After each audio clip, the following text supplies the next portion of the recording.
इस वक्त की बड़ी खबर आपको बता दें, जम्मू कश्मीर से ये बड़ी खबर है। सिक्योरिटी फोर्सेस और मिलिटेंटों के बीच एनकाउंटर।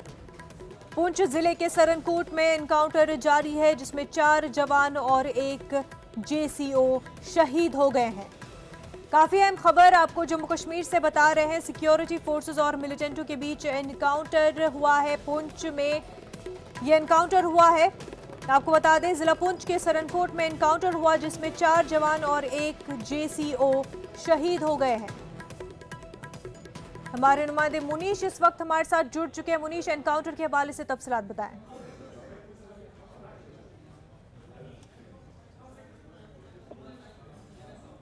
मुनीश, आप तक हमारी आवाज पहुंच पा रही है?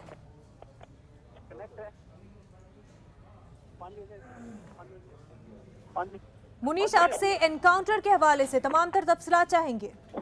जी मुनीजा, है कि पुंछ जिले का सुरनकोट तहसील है, उसका एरिया है चमरेड़। वहां पर जंगल में आज हमारे नुमाइंदे मुनीश से फिर से राब्ता बनाने की कोशिश करेंगे। आपको बता दें कि पुंछ के सरनकोट में एनकाउंटर हुआ है। जी मुनीश। जी मुनीजा, मुनीश, एनकाउंटर के हवाले से तफसीलात बताएं।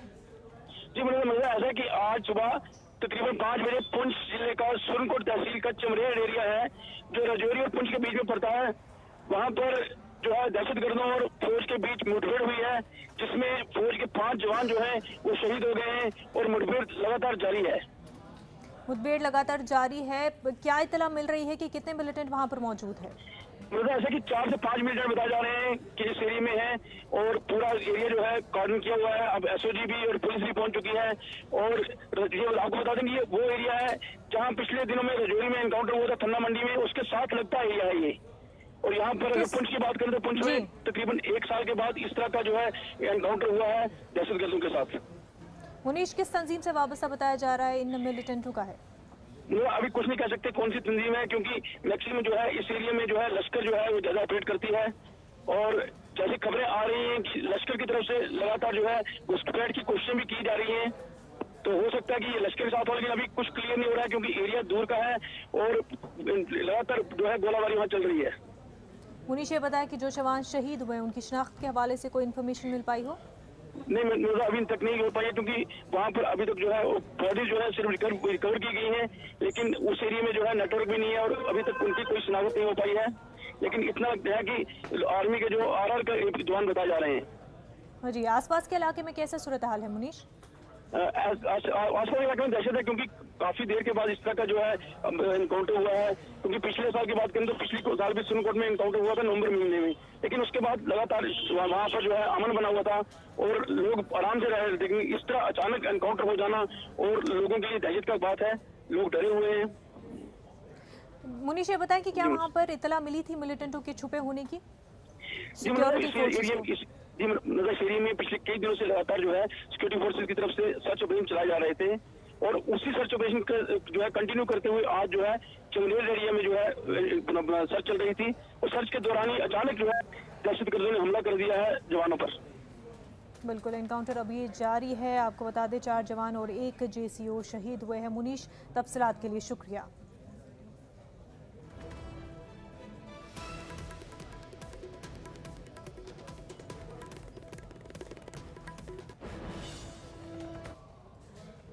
वही नेशनल कॉन्फ्रेंस को बड़ा झटका लगा है जम्मू से। नेशनल कॉन्फ्रेंस को बड़ा झटका लगा है। 2 लीडरान नेशनल कॉन्फ्रेंस के जो कि काफ़ी अहम लीडरान माने जाते रहे हैं नेशनल कॉन्फ्रेंस के, उन्होंने नेशनल कॉन्फ्रेंस को अलविदा कर दिया है, इस्तीफ़ा दे दिया है नेशनल कॉन्फ्रेंस से और बीजेपी में शमूलियत इख्तियार कर ली है। देवेंद्र सिंह राणा और सिलाथिया बीजेपी में आज शामिल हो गए हैं। इस हवाले से दिल्ली में बीजेपी की प्रेस कॉन्फ्रेंस हुई। वाज़ेह हो कि देवेंद्र सिंह फारूक अब्दुल्ला और उमर अब्दुल्ला के काफ़ी करीबी समझे जाते थे। दोनों की बीजेपी में शमूलियत पार्टी के लिए काफ़ी अहम है।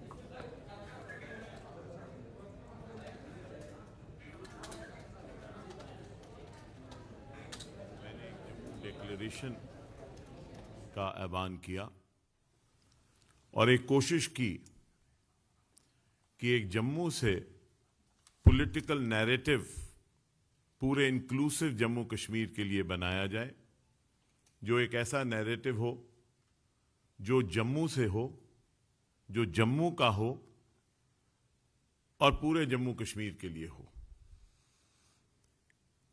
और इस नैरेटिव को जब मैंने एक शक्ल दी तो मैंने सभी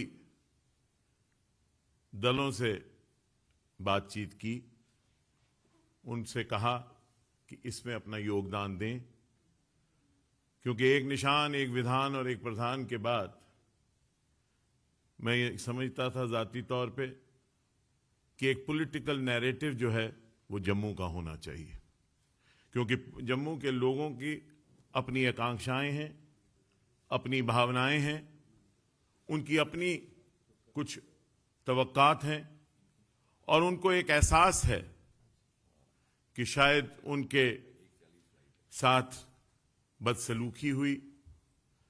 वो किसी एहसास कमतरी का शिकार थे और इसलिए हमने कोशिश की कि एक जम्मू डिक्लेरेशन के माध्यम से जम्मू की आवाज बनाएं, क्योंकि हमारा ये मानना था कि अगर जम्मू से आवाज निकलती है for an inclusive Jammu and Kashmir, it will strengthen the country and it will strengthen Jammu and Kashmir and also strengthen the ईथॉस of Jammu and Kashmir. आज हमने पिछले 40-45 साल जो है सियासत में जम्मू कश्मीर की पॉलिटिक्स में अपना रोल अदा किया है और आज हम भारतीय जनता पार्टी की मेंबरशिप के लिए हम इस जमात में शामिल हुए हैं। मैं देवेंद्र प्रधान जी आपका और माननीय हमारे भाई डॉक्टर जितेंद्र सिंह जी का और तमाम जो हमारे माननीय प्रधानमंत्री जी, गृह मंत्री जी और जेपी नड्डा साहब, मैं सबका और तरुण चुग जी का सबका बेहद शुक्रगुजार हूँ। तो मैं ज़्यादा ना कहते हुए, जैसे देवेंद्र सिंह राणा जी ने ये कहा कि हम जम्मू डिक्लेरेशन की बात की है, ये बात पिछले 5-7 महीने से हमने इस बात पे काम करना शुरू किया था और जो लोग बुद्धिजीवी हैं वहाँ उनसे भी बात की और बाकी पार्टीज़ को भी ऑफ़र किया था कि हम सब इकट्ठे होके जम्मू की आवाज़ बने और जम्मू कश्मीर ये आवाज़ जो है निकल के जाए और जम्मू कश्मीर के साथ जो इंसाफ किया जाए और हर तरीके से ऐसा काम किया जाए जिसमें से हम माननीय प्रधानमंत्री जी के और यहाँ के तमाम जो बीजेपी के नेता हैं इनके हाथों को मजबूत किया जाए, करने के लिए भरपूर कोशिश करेंगे, काम करेंगे। बहुत बहुत शुक्रिया, धन्यवाद, जय हिंद। वज़ीर आज़म नरेंद्र मोदी ने आज, आपको बता दें, खला और सैटेलाइट कंपनियों की आला तरीन तंजीम इंडियन स्पेस एसोसिएशन का इफ्तिताह किया है। आपको बता दें, इस एसोसिएशन में कई हिंदुस्तानी और आलमी कंपनियां शामिल हैं जिनके पास खलाई और सैटेलाइट टेक्नोलॉजी के मैदान में जदीद तरीन सलाहियतें मौजूद है। बताया जा रहा है कि हिंदुस्तान को खुद इन्हिसार, तकनीकी लिहाज से तरक्की याफ्ता और खलाई शोबे में रहनुमा बनाने के लिए ये एसोसिएशन हुकूमत के लिए पॉलिसी की वकालत करेगी और उनके साथ हम आहंगी कायम करेगी।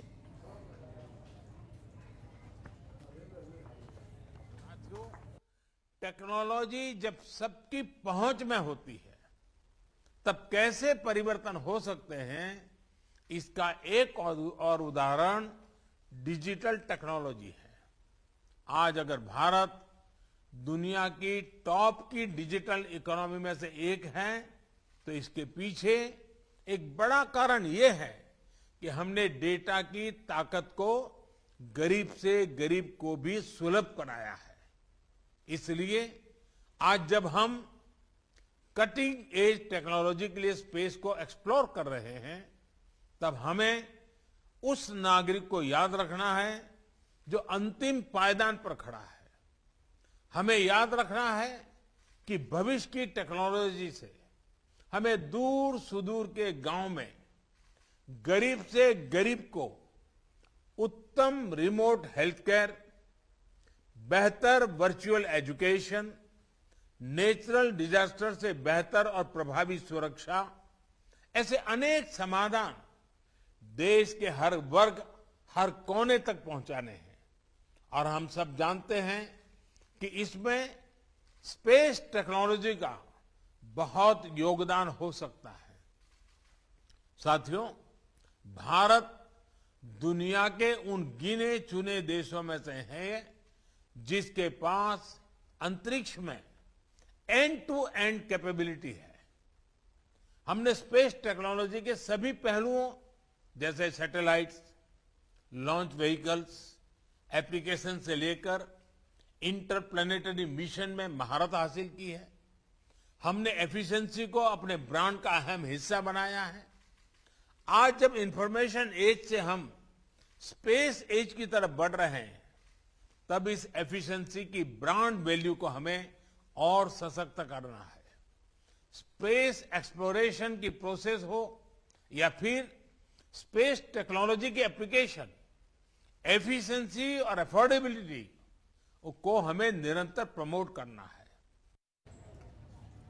वक्त हो गया एक छोटे से ब्रेक का, जल्द होंगे हाजिर।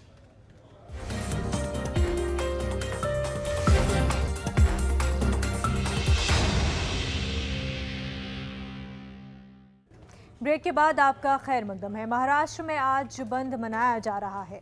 लखीमपुर मामले को लेकर के महाविकास अघाड़ी ने बंद की कॉल दी है और इस वजह से पूरे महाराष्ट्र भर में बंद का असर देखने को मिल रहा है। खासतौर से मुंबई में भी बंद का असर देखने को मिल रहा है। शिवसेना हो, एनसीपी या फिर कांग्रेस, तीनों ही जमातों ने, तीनों ही तंजीमों ने बंद की कॉल की हिमायत की है। और आपको बता दें कि शिवसेना के राज्यसभा के रुकन संजय राउत ने हफ्ते के रोज कहा था कि उनकी पार्टी बंद में पूरी कुव्वत के साथ शिरकत करेगी, जबकि एनसीपी और कांग्रेस ने भी बंद में बढ़ चढ़कर हिस्सा लेने की बात कही है।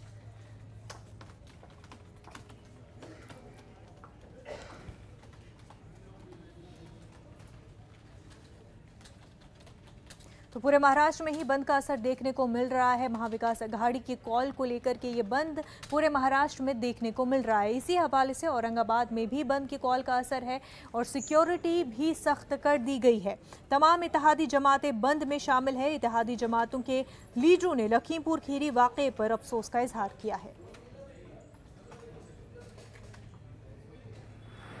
बंद ये 100% रहने वाला है। लोगों की जो भावना है लखीमपुर खीरी की घटना के बारे में, जो 9 किसान जिनकी जान ली गई, वो भी एक केंद्रीय मंत्री का बेटा, यानी एक मस्ती का प्रतीक है। किसानों पे अन्याय का ये प्रतीक है और उसका निषेध की भावना व्यक्त करने के लिए जो बंद रखा है, उसमें आम जनता भी शामिल हो गई है और हमारे यहाँ ये बंद पूरी तरह से सफल होने वाला है। महाराष्ट्र सरकार ने तमाम तर लोगों से अपील की कि वो बंद की हिमायत करे और पुरअमन तरीके से एहतजाज करे। तो इस हवाले से महाराष्ट्र में पुरअमन तरीके से बंद का असर देखने को मिल रहा है।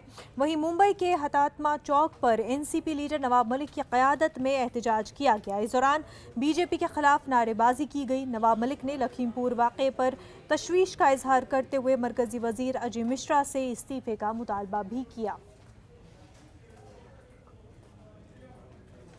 लखीमपुर खीरी के निर्मम हत्याकांड के खिलाफ महाविकास अघाड़ी के तीनों पार्टियों ने बंद का ऐलान किया था और राजनीतिक दल जो लेफ्ट के हैं, सीपीआई, सीपीएम, शेतकरी कामगार पक्ष, इन्होंने भी समर्थन दिया। व्यापारी संगठनों ने समर्थन दिया है, ट्रेड यूनियन ने समर्थन दिया है और पूरी तरह महाराष्ट्र में शांतिपूर्वक ढंग से बंद ये कामयाब हो रहा है। कुछ बीजेपी के लोग विरोध करते होंगे, मनसे के लोग विरोध करते होंगे, लेकिन हमारी मांग पर, हमारी आवाज पर जनता ने इसको बड़े पैमाने पे समर्थन दिया है। ये गिरफ्तारी, मुकदमा दर्ज करना ये दबाव के कारण हो रहा है। केंद्रीय मंत्री जो गृह राज्य मंत्री है, इन्होंने लोगों को भड़काया, उसके वीडियो सामने आए हैं। अगर कोई केंद्रीय गृह राज्य मंत्री के पद पे है, उनके लड़के पे मुकदमा दर्ज हुआ, गिरफ्तारी किस तरह से हुई लोगों ने देखा है।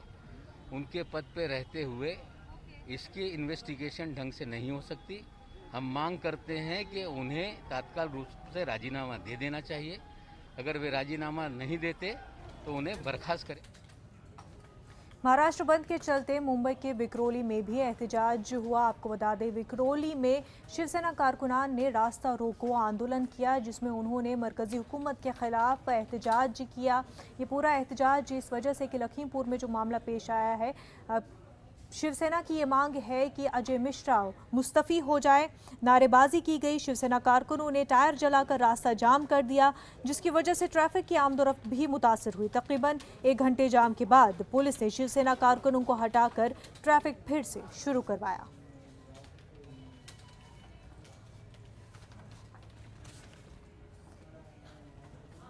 लोगों ने इसी तर्ज पर इसको आगे बढ़ाने का कार्य किया और आज उसका परिणाम हमारे सामने है। मैं आज सुबह की बैठक में देख रहा था, कुल प्रदेश के अंदर आज 13 कोविड पॉजिटिव केस आए हैं। 75 जनपद हैं। हमारे लगभग 40 जनपद ऐसे हैं जहां कोविड का एक भी पॉजिटिव केस नहीं है, यानी कोई एक्टिव केस नहीं है। आज 38 जनपद ऐसे हैं जिनमें एक भी कोविड पॉजिटिव का केस नहीं आया, लेकिन जो ये 13 केस आए हैं पॉजिटिव, मैं आज सुबह उन्हीं को देख रहा था। कहां से आए हैं तो पता लगा कोई महाराष्ट्र से आया है, कोई केरल से आया है, कोई कोलकाता से आया है, वहीं से आए हैं। और उनको हमारी जो टीम काम कर रही है अभी भी लगातार 72,000 निगरानी समितियां हम लोगों ने गठित की। ग्रामीण क्षेत्र में हर ग्राम पंचायत में 69,000 ग्राम पंचायतें हैं। इन सभी 69,000 ग्राम पंचायतों में 10 से 12 सदस्यीय टीम हमारी काम कर रही, जिसमें आंगनबाड़ी, आशा वर्कर, एएनएम, वहां के ग्राम प्रधान, पूर्व प्रधान, इन सबको मिलाकर के राजस्व के कर्मी, ग्राम्य विकास और पंचायती राज के कर्मी, ये सब मिलाकर के 11 से 12 सदस्यीय टीम वहां पे रहती है। डोर टू डोर स्क्रीनिंग करना, हर संदिग्ध व्यक्ति को मेडिसिन किट उपलब्ध करवा देना, अगले 24 घंटे के अंदर आरआरटी की टीम भेज करके उनका टेस्ट करवा लेना, ये सभी काम एक साथ प्रारंभ हुए।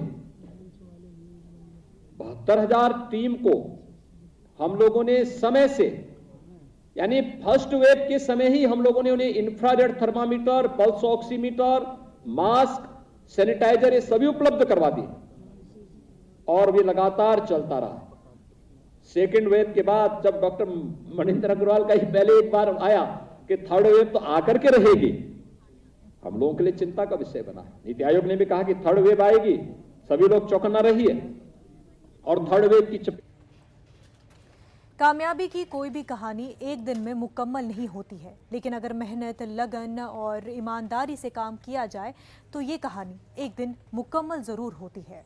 पूरे मुल्क के साथ साथ अमूल भी अमृत महोत्सव मना रहा है, तो आइए नजर डालते हैं अमूल की कामयाबी की इस कहानी पर।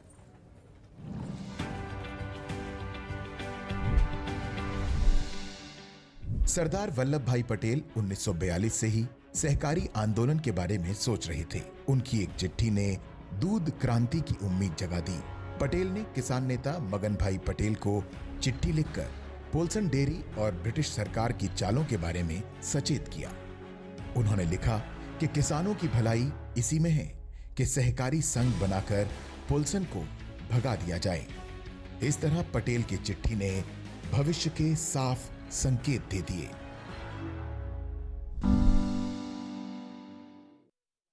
न्यूज़ रूम लाइव में फिलहाल इतना ही। हमें दीजिए इजाजत। आदाब।